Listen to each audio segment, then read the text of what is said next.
This video contains spoilers for Act 1 and 2 of Silksong. Let me start by making something crystal clear. When I say that the Drifter's Cloak is the most frustrating ability in Silksong, I'm not saying that it's a bad ability in theory or even in practice. All I'm saying is that it probably has more issues than any other movement-based ability in this entire game. Let me tell you why. The Drifter's Cloak is probably the silliest upgrade across both Hollow Knight games. When I first found it, I almost couldn't believe what I was seeing, and my brother, whom I was playing with at the time, found it equally funny watching Hornet do this. It's a very bold design decision, but I think it has great charm to it. We laughed about the silliness, we had a good time, but the laughs soon turned to cries of frustration, at least for me. Having now finished the entire game and most of the achievements, I want to share with you why I found the Drifter's Cloak to be the most frustrating movement ability. I have 3 major problems with it, along with a few minor gripes. Let me start by asking you a question. How do you prevent something in a game from invoking frustration in your players? Well, here's one principle you might consider following. The game is responsible for letting the player know when his inputs will be ignored. So let's say you're entering the Savage Beastfly arena. You walk in, hit him once, and then he lets out his battle cry. While he's doing so, Hornet enters a defensive stance, and for a brief time, you're not allowed to give any inputs to your character. Visually, looking at Hornet's sprite, it's clear that you're not playing at the moment. The game is letting you know that any potential inputs will be ignored. Now take the Drifter's Cloak. I would suspect at least 50% of you watching never realized this, but the cloak has the ability to block your input, or at least the input of certain actions like using the cloak itself. If you don't believe me, you can do the following test. Stand on the ground, jump, cloak, uncloak, and then cloak again immediately. If you did it quickly enough, you will find that you cannot cloak right after an uncloak. Your last input was simply ignored. But that's not even the end of it. Other actions, such as going through a scene transition or just attacking with the Reaper crest, will also put you in a state where trying to activate the cloak is completely futile. Although I suspect there are more instances where the cloak will ignore player input, those are the 3 situations that I've noticed. The cloak not allowing activation through a scene transition, meaning I seriously spent like 4 attempts getting to this stupid platform in Bone Bottom. The cloak not allowing activation after attacking with Reaper, resulting in me falling into an enemy or ground hazard more times than I can count, for the crime of simply trying to use the cloak just after making a basic attack. And most ever present, the cloak not allowing activation after uncloaking, resulting in some horribly frustrating platforming. For those of you who have never thought to do this, the reason you would want to rapidly cloak and recloak, especially during platforming, is because activation of the cloak cancels your downward momentum and keeps it near 0 for a moment, making it easier to control. I still have to constantly remind myself to wait an artificial half second before reactivating the cloak, just because of this unintuitive and pointless cooldown. Right, because if I press the button just a split second too early, I won't be able to use the cloak entirely. And in a game where precision and timing is key, having one of your inputs ignored will often result in taking damage, and that is really frustrating. This is not my only criticism of Drifter's Cloak, but it is probably the biggest.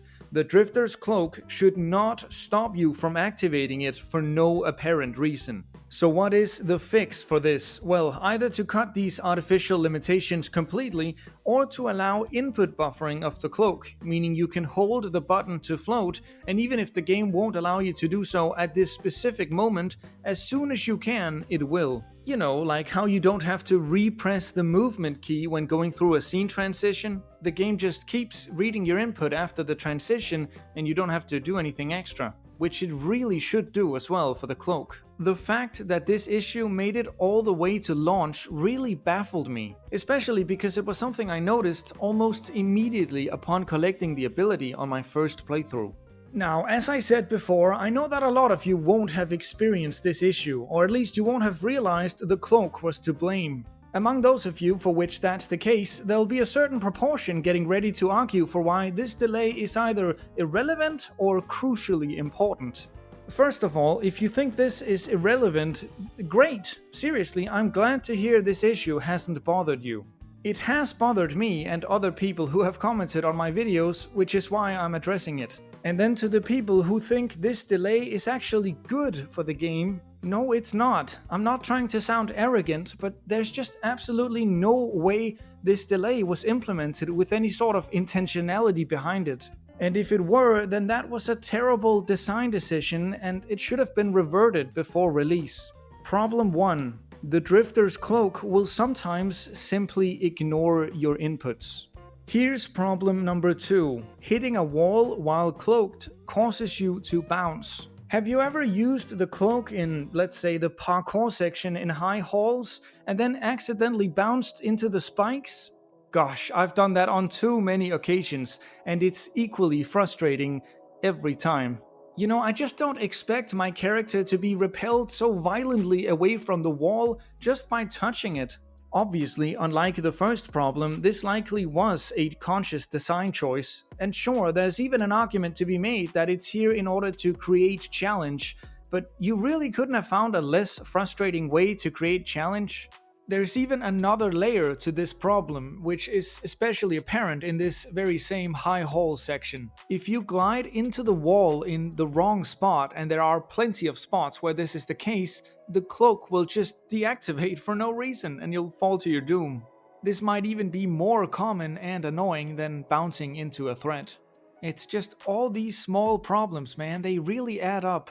Here's another place you might get killed trying to use the cloak, in the hallway beneath the room where you get clawline. Floating up into this slanted wall, trying to stall out the lava, might just cause you to get pushed straight into it instead. Not only do I find this bouncing plenty unintuitive, but it's just not a fun way to take damage. The Drifter's Cloak should not make you bounce. Problem 3. You cannot ledge grab while floating.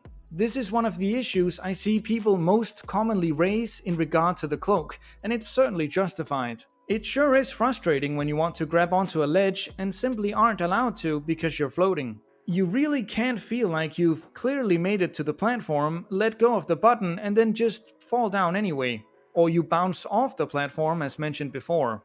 Just another frustrating quirk of this very peculiar ability. Now for a few minor gripes before I get to the true question. Could this ability even be fixed? Before I mention any of these, I must emphasize that they're minor issues and you'll probably find most of them rather unremarkable. Yes, they are slightly nitpicky, but I wanted to include them regardless just for the sake of not leaving anything out. With that said, here are my 3 final gripes with Drifter's Cloak. First, sometimes I want to jump as soon as I hit the ground, but accidentally press the button a split second early, triggering the cloak instead. I don't know how you'd fix this, and it's really not a big issue.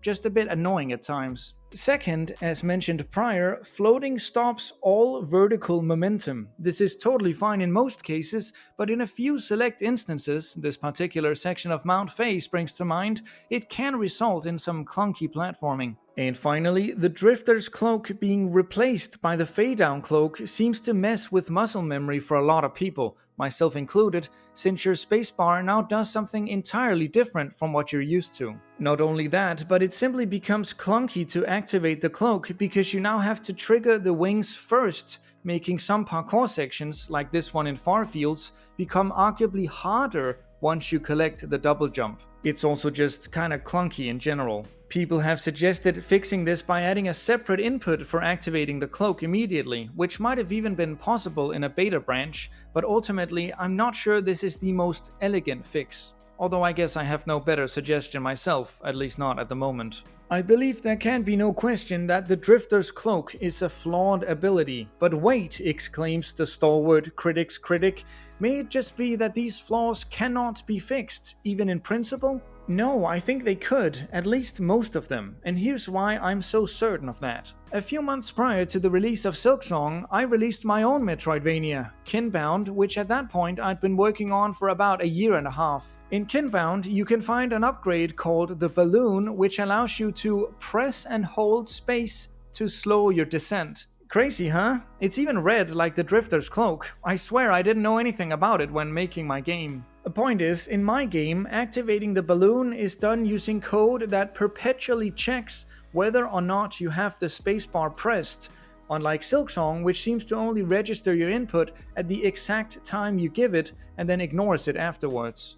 This results in a, dare I say, much more responsive experience where you can input another action, such as a fly kick, and then start holding space whenever you want, which the game will understand as you trying to use the balloon as soon as possible. Maybe in a perfect world, Drifter's Cloak would function like that too. If you want to try Kinbound to experience what a more responsive version of the Drifter's Cloak might feel like, the game's only about 2 hours long, completely free, and playable in your browser. I'll leave a link in the description. If you're curious but not quite sure you want to play it, I've also left a link in the description to a video where I discuss the most interesting parts of the development process. And if for some reason you'd like to hear more from me, you should probably subscribe to the channel. That being said, thank you so much for watching, and I really hope you have a wonderful day. Goodbye.